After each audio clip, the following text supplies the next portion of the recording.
మోషే కూషు దేశపు స్త్రీని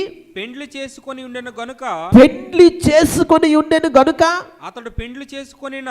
అతడు పెండ్లి చేసుకొనిన ఆ స్త్రీని బట్టి మిరియాము అహరోనులు అతనికి విరోధముగా మాటలాడిరి. దేవుని నామానికి మహిమ కలుగును కాక. చూస్తూ ఉన్నారా, మోషేకు శత్రువులు బయట నుండి లేరు, మోషేకు శత్రువులు ఇంటివారే